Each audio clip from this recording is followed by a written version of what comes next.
Hi, folks. Steve Urban here.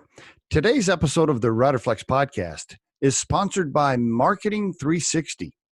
My good friend JB Kellogg and his team do such a fantastic job for us and so many other companies. Marketing 360 is the number one platform for small business, and it's everything you need to grow your business. If you need marketing support, I really encourage you to contact them at marketing360.com/Riderflex, and we'll add that link to the description of this episode for easy reference. On today's episode of the Riderflex podcast, we have guest Wendy Bohling. She is the founder and CEO of Corporate Cowgirl Up, and she's the co-founder and president of Coolest Women We Know in Tech. Wendy is a thought leader, corporate consultant on gender intelligence and inclusive leadership. And she's the author of Cowgirl Up, a woman's guide to navigating the corporate frontier. Well, hey, I did my homework on you, so I'm like, oh wow, she's pretty cool. I like her. I like Wendy. Yeah, we could hang out then. I get it. Yeah, I like Wendy. I like the podcast. I like your style. Very similar to mine. Nice. We were both executives, but I grew up in Oklahoma. I'm just a little farm kid from Oklahoma. My dad was an oil field worker. My mom was a bank teller. And so I just, I was a blue collar kid, and Yeah. I still sound that way, even though I was an executive and ran a few big companies in my career, or a few smaller companies in my career. But I still sound like just an average Joe. Yeah, I agree. People have always said about me, you're very approachable. Very approachable. And it's that authenticity that I think people are dying to see in leaders today, right? Totally agree. Plus, I can blame all of my grammar and spelling on my Oklahoma education. We probably have the same. It's just Virginia versus Oklahoma, right? Right. Is that where you grew up, Virginia? Grew up in Virginia. Wendy Bohling on the Riderflex podcast. Wendy grew up in Virginia. What part? Southern, man. I mean, really Southern. I can't tell. Close to Carolina, a little town called McKinney. Went to Dinwiddie High School which was, just an experience. All farming community. So yes, my dad though was an AT&T manager and worked at AT&T. Didn't go to college. Worked at AT&T until he retired at 51 with 30 years of service. Wow. Yeah. How about that? Boy, you don't see that anymore. How about your mom? Mom really was a stay-at-home mom, and it was three of us, and we were a bit high maintenance.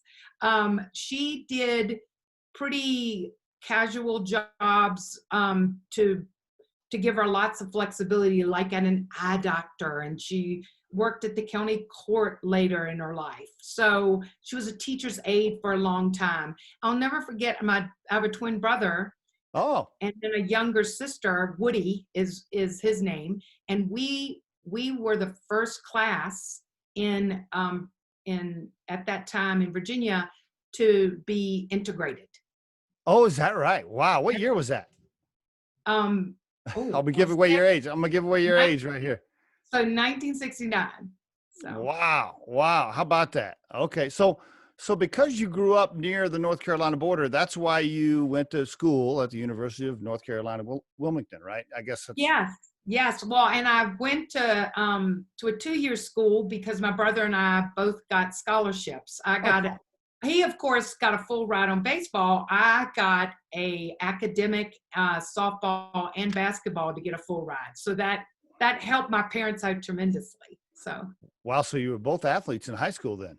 Yes, I still like to I have a knee replacement now, so it's more golf than the crazy competitive stuff. So.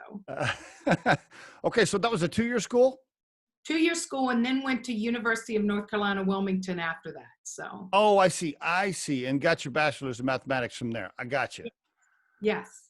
Okay. All right. Very good. Well, walk us through your early career then. Give us a little bit of history. You don't have to, tell us about every job, but just kind of give us a career overview Sure. before we get into what you're doing now. Sure. Was lucky enough to get to AT&T Bell Labs right out of college with a math undergrad, and immediately got my master's they paid for it, and did a little program where we were able to give you a day off a week to get your master's in computer science. That was really, Nice. times have changed, Steve. Times have changed, right? But it was such a neat environment in Chicago.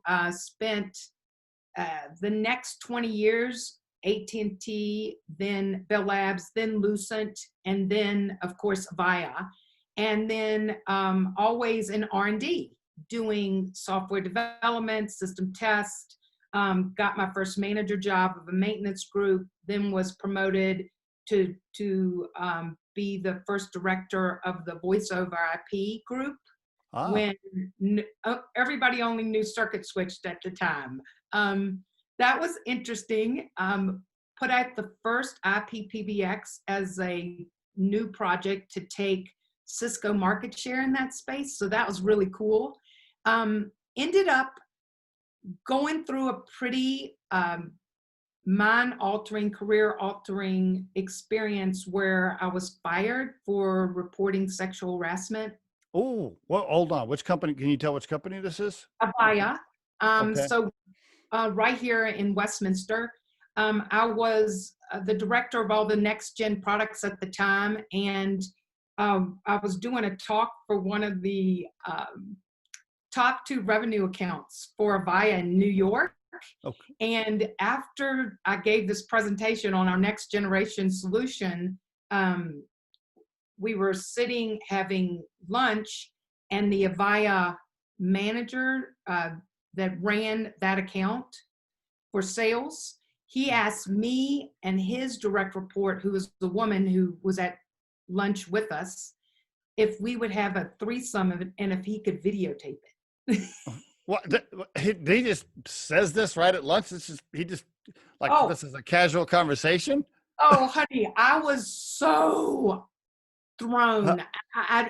You'd think you're going to come up with all these pithy responses, put him in his place. And instead, I think I actually hit the side of my head. Like, I can't be hearing the right thing right now. So yeah, you're in shock. Like, okay. shock. Pure shock. Did you say that? Like, I don't even know how to respond. So she got us out of the situation, so you could tell it wasn't a shock to her.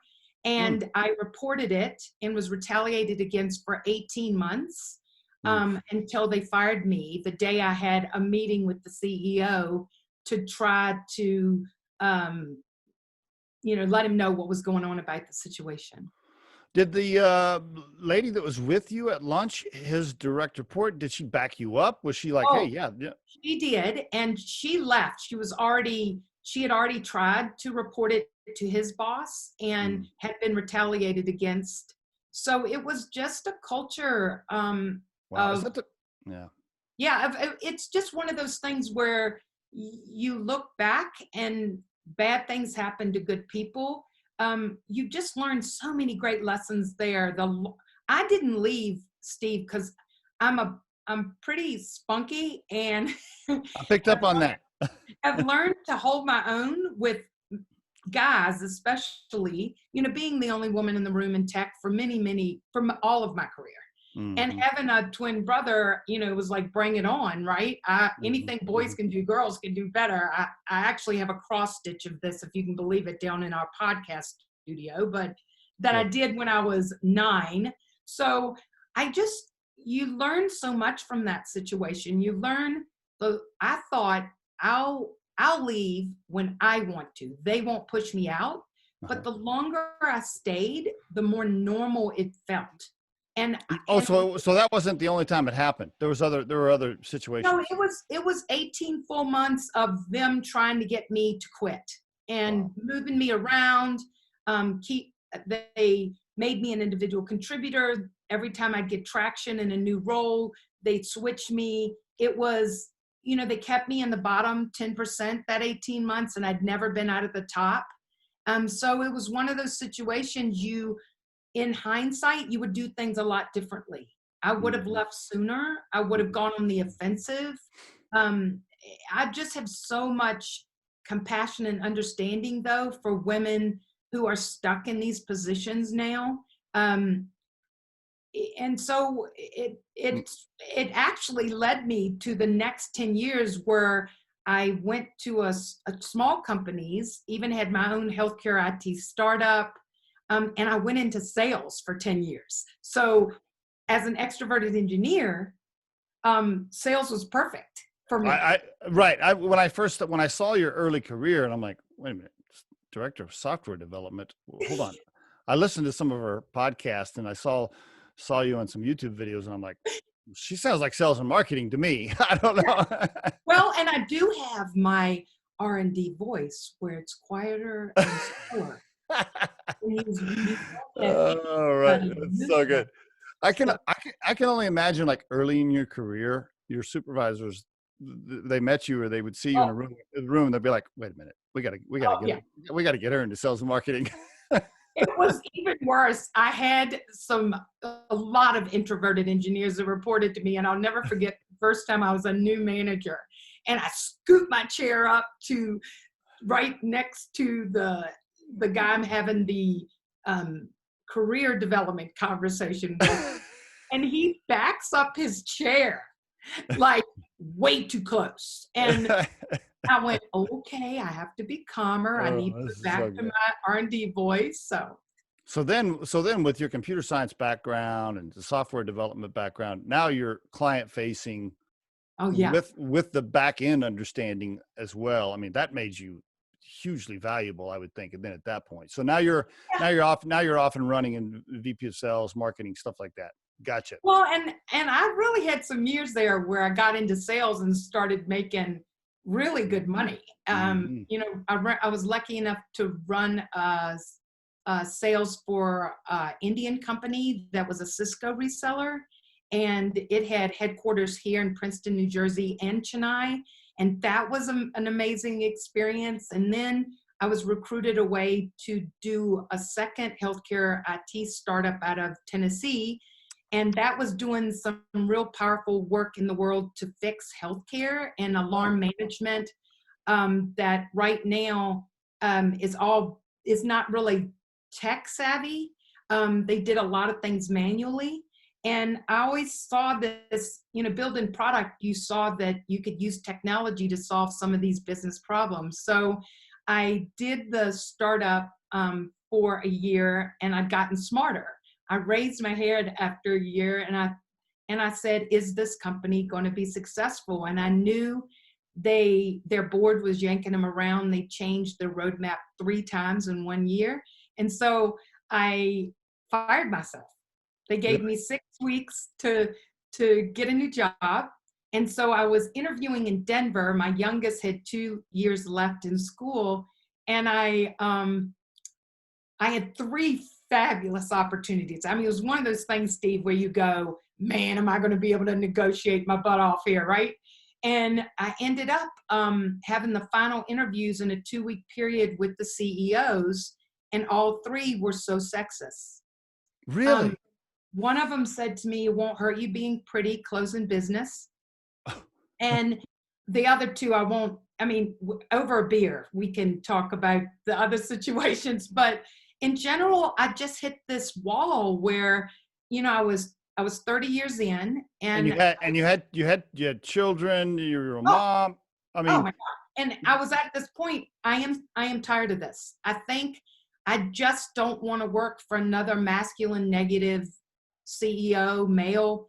And I took a step back, and I ended up deciding to actually do what I was passionate about, which was trying to build great gender intelligent leaders in companies and speaking. I knew nothing about writing a book, and that's the first thing I did. I took that year and wrote Cowgirl up. a So that's where, okay, that's where the name of the consulting company came from, was from the book corporate name. Cowgirl Up is the name of the Gotcha. consulting company, and Cowgirl Up, A Woman's Guide to Navigating the Corporate Frontier. It all came from when I was fired, really at the top of my game. I went home and I was pretty depressed, and I never forget, kind of 3 o'clock in the afternoon, kids were at daycare, watching How many kids you got? Two. two, Okay. Okay. Okay.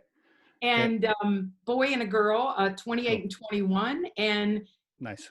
and I'm sitting there in my pajamas, 3 o'clock in the afternoon, feeling sorry for myself. I'd been fired from Avaya from my dream job, right? And I ended up watching this movie, 8 Seconds, about Lane Frost, the youngest rodeo rider. Yeah, I think you know it. I've And seen it. Yep. at the end, he gets bucked off and stomped on, and his best friend comes in and says, "Yep, it looks like you're done. You've only worked your whole life for this, or you could cowboy up and show them what you're made out of." And I thought, I need to cowgirl up. I need to figure out what to do with this. I need to show what I'm made of. So, I like it. I like it. Okay. so What year was the book published? it's been 6 years ago. 6 years. Okay. Yeah. But was the consulting firm older then? I mean, you had already started, or no. You wrote the book. You wrote the book first. And then I've been doing the consulting firm for 5 years, and it's been such an amazing journey. I mean, it was such a fabulous way for me to get in there and figure out really what's going on with why 57% of mid-career women are leaving tech. Mm. Mm. Okay, so the consulting firm started in 2015. Give us the elevator pitch, right? The 3-minute corporate cowgirl up pitch. Go for it. You are so funny. So I really work with companies to learn how to leverage both the innovation that comes, but also the financial gains of inclusive leadership culture. It just doesn't happen by accident, right? But I'm also assisting women with becoming, through coaching and training, really becoming the trail boss of their own career, not just meandering along, but being in charge of it, figuring out not just going to the next thing from what you're doing, but what's next in line for your bigger impact in the world, right? And a part of this is also doing the podcast. We were just voted in 2019 at the end, the best business podcast by People's Choice Awards. So that was never hurts to have a little trophy here. What? Do you have a trophy? Where's it at? Can I see it? Do you have it? Where is it on? Is it on a shelf in your office, or where's it at? It's downstairs in our little podcast studio. So that's cool. I will tell you, when it came, it was this big compared to this big. So. That's so funny. All right. I love that. Big Girl Money Podcast, by the way, right? Yes. Big Girl Money Podcast. And the listeners, if you just Google, search that Big Girl Money Podcast, it comes up. You can listen to it on whatever your favorite platform is. Every favorite platform. And I do it with a millennial, 24-year-old. I'm 56, a baby boomer. And just, it's such a great perspective of the two generations of what it means to be successful and how to hopefully be successful. So she started out as a mentee, and after about a year and a half, she went through some pretty tough cultures right out of school, right out of CU Boulder, and helped her get her first job as a business analyst. She said to me, "Wendy, you've changed my life, and I'd like to do a podcast with you and see if we can help other women be, really lean in and be successful." And were you like, yeah, I mean, what was your response? I didn't say no to that, right? I mean, it's one of those things. I said I hadn't even thought about a podcast, but if I can do it with you, because I think it's a unique perspective to hear her voice and mine. So we do some really cool stuff. Steve, we have a big girl take where we take a topic like email communication and how millennials tend to suck at it a little bit. Right. And so why is that? And how, what do we as baby boomers wish millennials would do differently? And it's just been so much fun. It's a passion project for me now. So. Is the podcast tied into Corporate Cowgirl Up, the LLC, or is that a separate entity, or it's just a project? How do you have that set up? It's a separate entity, and as you know, because you have a partner, I right? see. Um, Gotcha. we kind of own it together, but it fits under the brand of Hmm. women's empowerment, really creating great cultures. We do have some men on the podcast. So it's every third episode, we do a big girl skill, like how to tailor your career to your personality and not the other way around. Okay. Or there's elevator pitches, bitches is one of them. We just have so much fun with this. And then we have great guests. Like one of the guests that it was really fun was the Denver Broncos cheerleader that's Lockheed Martin scientist. Okay. I don't know who that is, but Morgan Yost. She oh, is oh, oh. she is kick ass, and it's just so fabulous. It's so inspiring. So today we're actually doing an episode with a biracial couple about what's going on in the country. By the way, we're recording this podcast on June 9th, 2020. Not sure when it'll be released, but when Wendy mentions today, so she's doing that podcast. When will that launch? Is it live, or when will you launch that? We'll launch it next week. It Okay. usually takes us a week to get something out. So. Okay. Very good. Okay. So you got the podcast going on. You got Corporate Cowgirl Up Consulting going on. Plus, tell us about this coolest women we know in tech. So about 13 years ago, I was at the company Magpie Software, where I went right after I was fired, and I became a partner there. And I talked the partners into spinning off a product company. And so we were getting into healthcare and trying to improve healthcare using technology. So we came up with this really cool app to get cardiac care teams in place quicker. And we had that business case. And I said, Margaret, that's our CEO at the time. She was had brought me in as a partner, Margaret Bird. And I said, well, I've met such cool tech women that are now running businesses. As I'm doing business development for our software firm, and why don't we run our business case by these amazing, coolest women we know? And she said, I love it. We have sushi, we have wine, we got 12 women that were just off the hook, inspiring, uplifting, that just show up in a room, Steve, and they make things better, right? That's so we had that and got feedback, some fabulous feedback on the business plan, like fail fast and what does that look like? And then everyone in the room said, we have to keep meeting. So we've built it over 13 years. We have 55 director level and above executive women that are members, and we want to think we're going to get the coolest 100 women in tech in Colorado. So, I like that. Is it a nonprofit? Is that how it's set up? A nonprofit? Okay. Just finally getting to the point we're getting our 501(c), and that's in the works right now. So it's funny you say that. Okay, very good. And you're the co-founder and current president. Yes, I am. And we've created such a tech scholarship fund. We also have a next gen where twice a year we bring the next generation of tech executives to the meeting so that they meet each other and they can network and be inspired by some of the really great, cool women that are in our group. You're writing books. You're co-hosting a podcast. You're the co-founder and president of this nonprofit. And by the way, you're trying to run your own consulting firm. You're a little bit busy. Well, Steve, we haven't even talked about the biggest aha in my life the last year. I was diagnosed with breast cancer last February. Oh my gosh, I'm so sorry. I didn't know that. Oof. It's okay. It's one of those things that brings a different level of compassion, and it brings a clarity to your life at 57, how old I am now.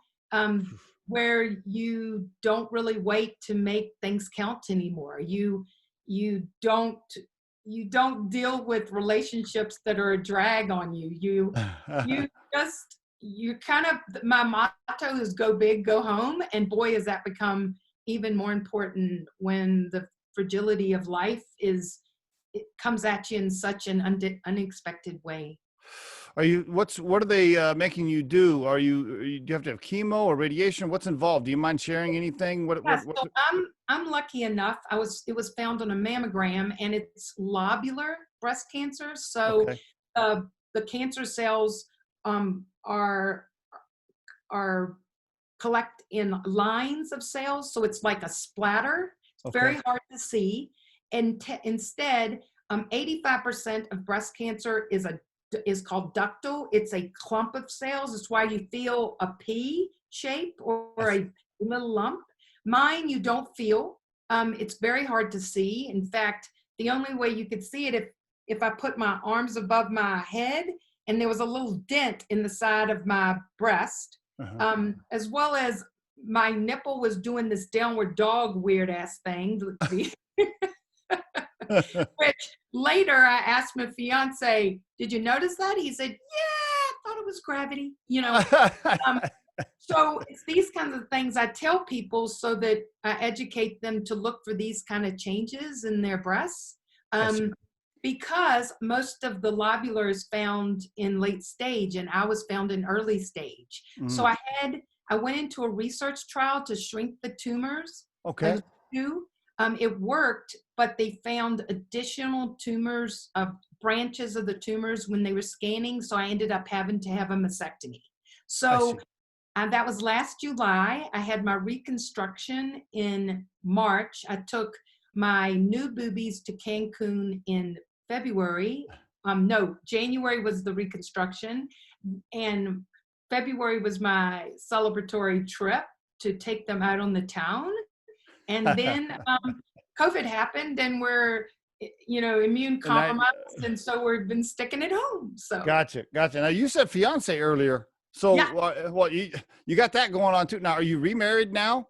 Not yet. I got engaged a month before the diagnosis. And Wow. so we've kind of put things on hold till I can get through this. I have two more smaller surgeries. So it's just such a long journey, Steve. I never realized. You are So tough. You are one tough lady, and you're super organized with everything you're having to deal with and everything you have going on. thank you. What about how about grandchildren? Oh, No? my kids don't need kids yet. So, no, no, no, their children, no, not they're not quite ready. The brain has to you know that whole saying, right? If they're Mhm. alive at 25, meaning you haven't killed them, they're going to make it. So they're barely around that age. So I see. I see. I they see. we have a little bit more time, but thank you. When you were going through your career and some of that stuff happened, w- that was did you go through a divorce right around that same time too? Um, Were you dealing with because I mean that's yeah, also a yes, and it's funny because you think about I tell people you can deal with unrest in your professional life or your personal life, but God forbid it happens at the same time, right? yes. Um, and so most of the time they didn't happen totally in sync, Good. but it was such an amazing. I was married for 25 years in my starter marriage. So it was a big, huge change in my life to be divorced because I got married. I met my starter husband the first day of my job at AT&T Bell Labs. So it was it was quite the difference to make that kind of shift, right? But it every single situation has my current fiance is such a partner, and I think it's a crapshoot when you get married to begin with because you're just don't know what you don't know, right? And at the same time, getting married again is a leap of faith in a different way because you bring your own bags. I knew Chris was the right one for me when he said, Wendy, we all have bags, just you have cute Louis Vuitton bags. That's a good line. I like that. That's good. How'd you meet him? At a call center conference in Vegas. Call center conference in Vegas. Was it at dinner? Was it at happy hour? Was it like It across the was, bar? I was Biz Devon, and their company was one of my targets. And it's crazy. I had no interest in dating again. And he burweebled his way right into my life. Now hold on. Now, were you closing him on a sale, or he was closing you, and then the relationship started? Which way was it? I mean, who was? It's funny. He was luckily not the head of R&D. He was in Okay, sales. okay. So it wasn't like that. But at the same time, it was quite some time before I let him sneak under my skin. So I can't imagine dating I'm 53. God, please don't ever let me have to do that. I don't want to. I don't wish it on my worst enemy either. I'll be honest with you. So I can't even imagine at my age, if I met somebody, I'd be like, okay, look, here's all my problems. Here's all my baggage. Here's all my scars. Here's everything right here. yes, Just here it is. exactly. The best advice I got was from a guy that recruited me for that Tennessee company. He said to me, I was going through the divorce then, and he said, pick 3 characteristics you want in somebody you're going to share your life with. You don't have to get married again, because I went, hell no, I'm not getting married. Right. But 3 characteristics. And so I was so clear. I wanted someone emotionally intelligent, financially responsible, not rich, just have your shit together. You don't want to have to support them. Yes. And the third was sense of humor. And Chris has all 3 of those. It's amazing. Very good. Well, you've been through some stuff, my friend. You got some battle scars. By the way, this is why you make such a great consultant, because not only do you have all the executive experience, good and bad, but you have the personal life experiences as well, which can affect people and how they perform at work. Totally. And you've seen it, right? So at this stage, when somebody calls you for consultant, plus you've had big company and small company experience, when somebody calls you, you're like, okay, yeah, I've seen that. Yeah. Here's what I recommend. Let's talk about it. It's amazing how you want to use your wisdom, right? It is. So it is. It's like, I love one of your questions. It's one of the last ones you asked. That's coming up. It's so good right here. I'm sorry. Go for it. No, go for it. Okay. Go for it. So you asked, right? What's the core purpose that you wake up every day wanting, right? Mm-hmm. And it's really being worth the space I'm taking up in the world. How am I making a difference to one person or one company today? Being worth the space I'm taking up in the world. That's pretty good. I like that one. That's in my top 5 probably. That's pretty good. Thank you. And it is about today. I mean, I just made a decision. I bought a new house 18 months ago. It's an old house. 85-year-olds live there. And I was thinking about not redoing the kitchen for 5 years. And after you go through breast cancer and shakes up your whole world, when I refied, and everybody should be refining right now, by the way, and dropped it more than a point, I got cash out, and I'm redoing the kitchen next month. So nice. It's like, enjoy every day, because tomorrow's not guaranteed, right? Mm-hmm. We have somebody on the Riderflex team, same situation. And I'm just so impressed and inspired by how positive she is, and how she's just like, hey, I'm alive today, and this is what we're gonna do. I'm gonna kick ass today, and I'm gonna be super positive. I'm not gonna just sit around and feel sorry for myself. Yeah. And that's really inspiring for me. I love that about you as well. Thank you. So for people to get a hold of you, and then I'm going to ask you a couple of wrap up questions, but real quick before I forget. So what's the best thing for them to do? Should they go to corporatecowgirlup.com, or what do you recommend? Of course. And then it's real easy. It's Wendy at corporatecowgirlup.com. Right. Okay. Very good. And so it's so simple with the Big Girl Podcast, coolestwomen.org. is if we have some fabulous tech executives that are cool, then please reach out, because it's funny how isolated you feel every day, because the higher you go, the less women there are at that level. But I can't believe there are people. I've been in Denver for 28 years now, after moving from Chicago the first 8 years of my career and growing up in Virginia. And I can't believe there are really fabulous women executives in tech I meet every day, right? So it's really fun. Talk to me real quick about why there aren't more. I mean, I was reading some of the stats on your website. Like there's more guys named John running companies than women and stuff like that. Yes. When I see stats like that, I talk to a few other guests that we have connections in common, and every time I see a stat like that, I'm just like, wow, okay, I didn't know that. That's terrible. What's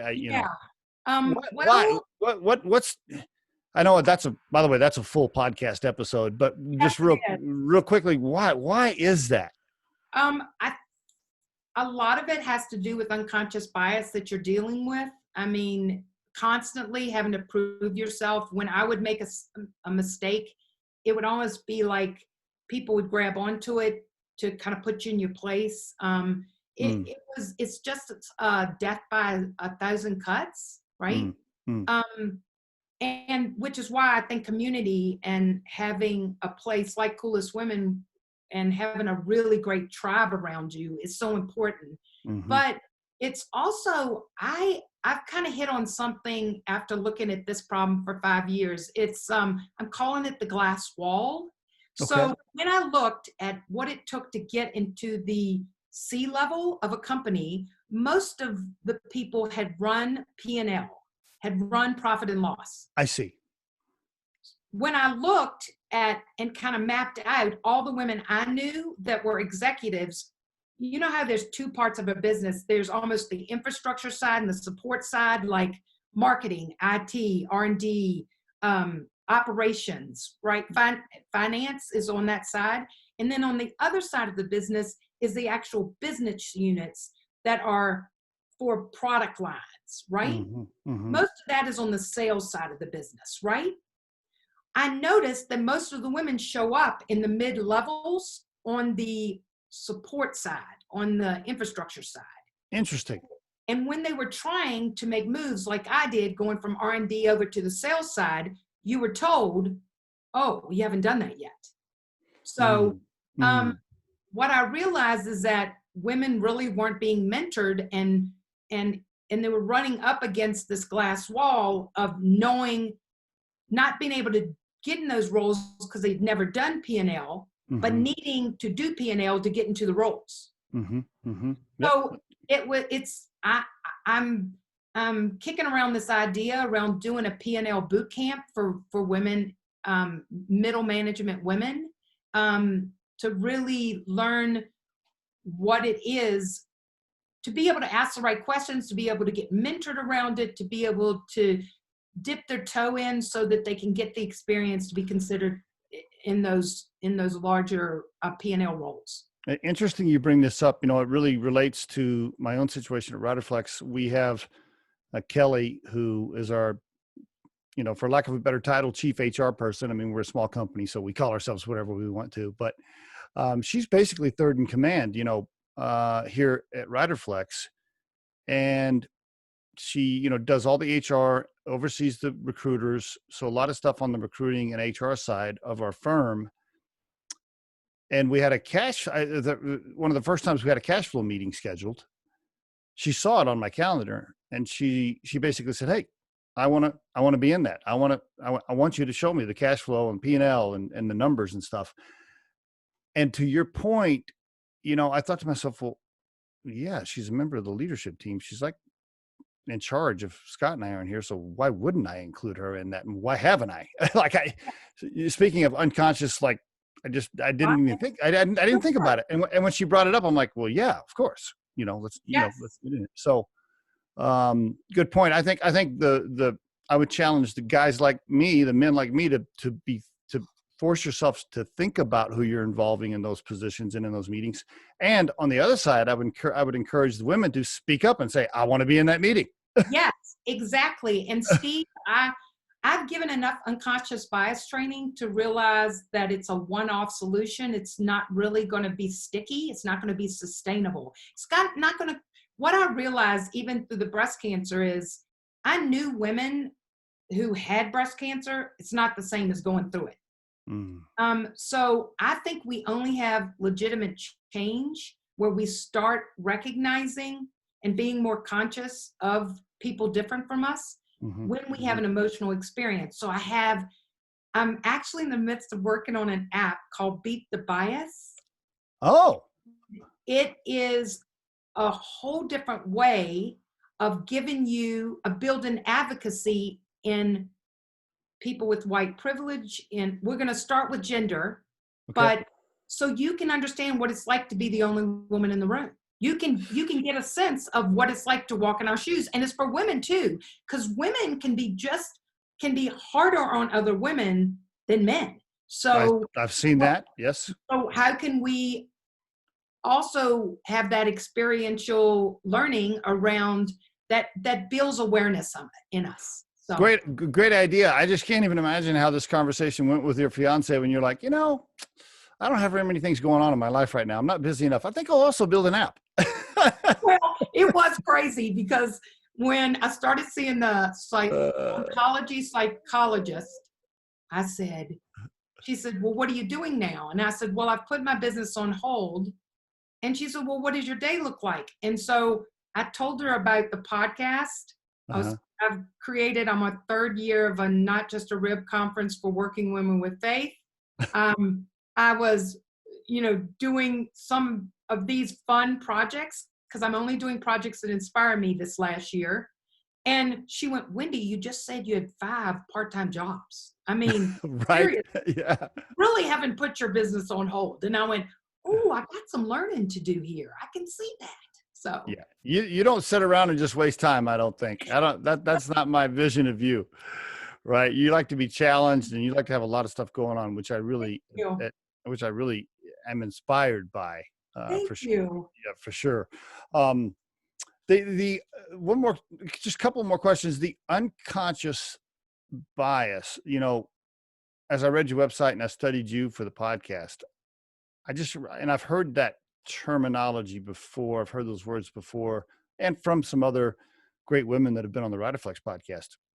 And I have learned so much more about some of the women that have recently been on our show as they have educated me. Like, I really believe that. Like, I really believe that a lot of it is unconscious behavior that you just don't really realize it. Now, have I met some asshole men that are chauvinistic, pigs in my career? I have met some of those guys. Yes. That's definitely not the majority of by any means. There's very few, at least in my experience, there's very few really evil guys. They're out there, but not a bunch. Most of the time, I just don't think they know I just don't think they realize it. I really believe that's the majority. I hope that's okay for me to say. I mean, that's my experience. I agree with it. People say to me, hey, I have this crappy boss, this sexist boss. And I said, is he a butthead to everybody? Yeah. He's not sexist. He's just an asshole. Right? Yeah. So I think there are bad bosses like that. Right. But what I realized is this was a big aha for me, especially around the racial. I was given a presentation in Philadelphia, and it was the most fun. They treated me like a rock star. I mean, and I walk off and I'm feeling like Oprah, and like women are coming up saying, you're so authentic. It makes me realize I can be myself at work. And you're like, this is so great. I don't even have to get paid for this, but it's cool that I did. And a woman comes up, an African-American woman, and she says, Wendy, I loved your presentation. You don't understand what it's like to be me. I have a double bind. I am Black and a woman. Mm-hmm. And I have to deal with not coming off as an angry Black woman all the time. And I said, oh, man, she said, I said, I am sorry. I have not walked in your shoes. Mm-hmm. Would you be willing to educate me, to have a conversation with me after this on the phone as I go back to Denver and you're still here in Philadelphia?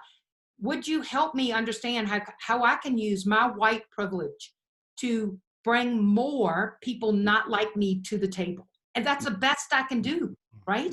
Mm-hmm. Mm-hmm. So I get it. I even had my own unconscious bias about not understanding both of those. Mm-hmm. Oh yeah, I definitely believe it's that way, and I think it's a matter of educating yourself and being aware of it. It's the same for us. I mean, now the first, I don't know, the first 15, 20 people we had on the podcast, I think it was only one female, and I didn't even realize it. I mean, I didn't even really think about it because most of these were just my friends or people in my network until somebody pointed it out. And now we have made a conscious effort, and the last, I don't know how many podcasts we've released and the ones we have scheduled are now powerful women, a lot of them in Denver. But you gotta be conscious of it, and you gotta take certain actions to correct it. And I would just encourage anybody listening that you may not realize what you're doing unless you just step back for a minute and kind of go, wait a minute, let me just check myself. And that's what happened. That's what happened. I was telling some people that have been guests. That's exactly what happened. Somebody called me and said, "Hey, bro, did you know that like all your podcast guests are guys?" I'm like, oh, shame on me, right? I'm like, oh shit, yeah. They are. Yeah. And I'm telling you, this doesn't happen till you get more people around you that don't look like you. Right. Yes, I totally agree, because that is your. I think it's human nature to kind of be immediately attracted by somebody that's just like you or whatever, and you got to be conscious of it. I really believe that term. I think it's a great advice for the listeners. I'm pretty pleased. I think of you already as a gender intelligent guy. So. Well, I appreciate it. I consider myself a work in progress all the time. I even we all. Our advisory board. I mean, we have a concentrated effort right now to restructure that. I mean, we don't really have a board of directors at Riderflex, but even just to have an advisory board, even though an advisory board is really just people that you call and say, hey, what do you think about this? Exactly. We have to make a concentrated effort to make sure that that's balanced. And exactly. right now it's not. And I look at that and go, okay, I'm embarrassed by that. Like, I got to fix that. And so even at the age of 53, well, and it's not just fixing it because it's the right thing to do. You're actually losing innovation. Have you heard? Totally agree. The first Apple product watch didn't work on dark skin. I mean, it was ridiculous. Are you serious? I didn't. Is that really? Siri, yeah. The first Siri was only tested by guys, so it didn't work with a female voice. I mean, you have to have an inclusive team to get the best results. Not to mention how impactful it is on your bottom line. I mean, companies that have had 3 or more women on their board do over 50% better on the return of sales. Yeah, I completely agree. Plus, just surrounding yourself with diversity of thoughts and ideas and styles. I mean, it just makes your company stronger. If you got everybody that's just like you, looks like you, and sounds like you, all saying the same things, you might as well just have a board of directors that's just a bunch of yes people. And all that doesn't do it. That doesn't do anything. Exactly. So if you're not getting challenged every once in a while, you need to look around and wonder, this is, are we getting the best results? Right? Yeah, totally agree. And for any of the women out there that have gone through what you mentioned earlier, and that whole sexual harassment experience,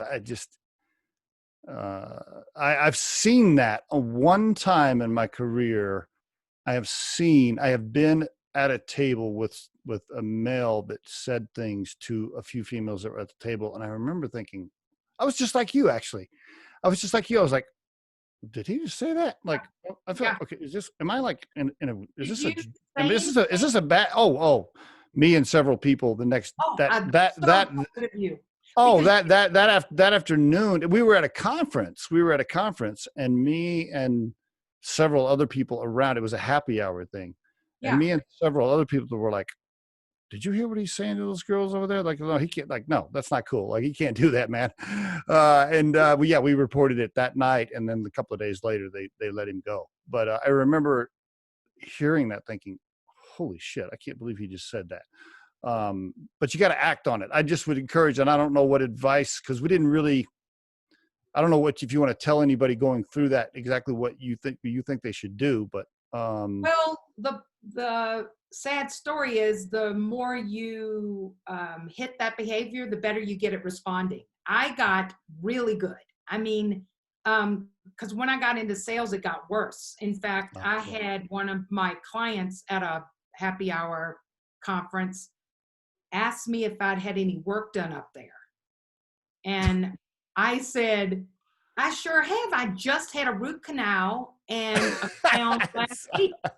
That's so good. I love it. And so you also, the best thing I would say is you jokingly say it and hopefully get it and back down. And when they continue the behavior, you say, how would you feel if somebody said that exact thing to your daughter or your wife?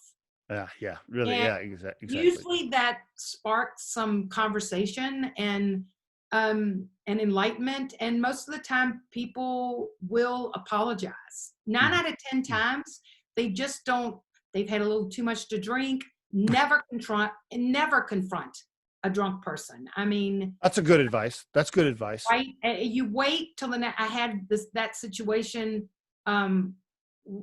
where a guy grabbed my butt and I walked away from the situation, and his coworker followed me and said, why did you let him do that? And I said, let him? Why didn't you call him out? Oof, and so the next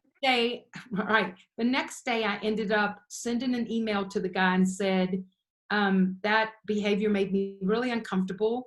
I value not only our professional relationship, but our friendship. And I would appreciate if you can't treat me with more respect, then I'm sorry, we can't work together. He's lucky that you basically gave him a chance to correct himself right there. I mean, you basically offered up a chance for him to improve his behavior when you could have. He did. I was around him in other situations. He apologized profusely, said he'd had too much to drink, but things have gone the other way too, Steve, where you just had to figure out that people weren't interested in changing. Has it gotten better? Is it better or no? I think it's less oblivious. I mean, blatant and more, under the covers. It's more, little hidden LinkedIn messages that don't say certain words but mean other things. let me give you the best story that quantifies this, right? Because one of the jobs I do is come in and assess your culture. So I'm doing that with a big company that did 13 acquisitions in 2 years. Okay. Big company in Boulder. They had a target for a percentage of women to be 30% women in their tech company. Okay. And this is the CEO was complaining to his right-hand woman that was one of his leaders, why can't we get to 30%? And it was 26%, I think. I've said we need to do this. Why can't we do it?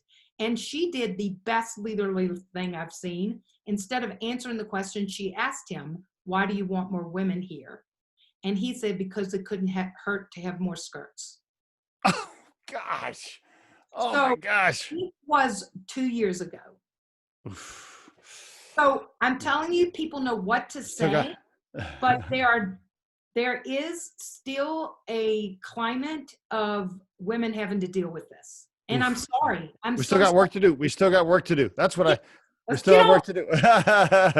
Well, you're doing some of it right now, right? With the things you have going on. I mean, you are helping people while you're building your business and helping companies, which is great.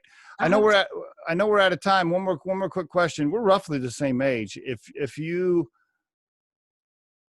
could call your 18-year-old self coming out of high school and give her any advice right now, if you could, like, do a little time warp phone call. Oh man. What would you tell her? A couple things. First, you can figure anything out, Wendy. You just gotta go for it. You will figure it out in the moment. You don't have to be overly prepared. You are quick on your feet, and you're tenacious, and you can figure it out. And most women feel like they have to get the certification, or some men feel like this. And I say, jump right in. You are so good at getting the knowledge you need to be successful, right? The second is, as we're doing the meandering in my career, I wish I would have had somebody tell me, or me tell my younger self, just because you can do a job doesn't mean you should do it. I like that. Very good. So get clear of what you really want next, what it's going to give you in terms of either experience or the ability to work on something that's passionate for you, or you've always wanted to get the financial acumen, right? Whatever it is, know why you're moving that way and do it with such a different intention. Never run from something, always run to something better. Love it. Wendy Bohling, thank you so much for being on the Riderflex podcast. You were awesome, as I knew you would be.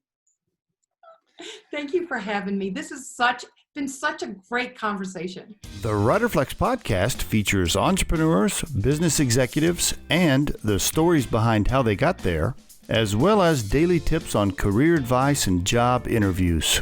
Our show can be heard just about anywhere these days, but you can visit riderflex.com and click on the podcast page to hear all the previous episodes and learn more about the recruiting and consulting services we provide. Contact us at the email address info@riderflex.com or 888-964-5876. Thanks so much for listening, and if you enjoy our show, please be sure to subscribe to our channel and like the episodes.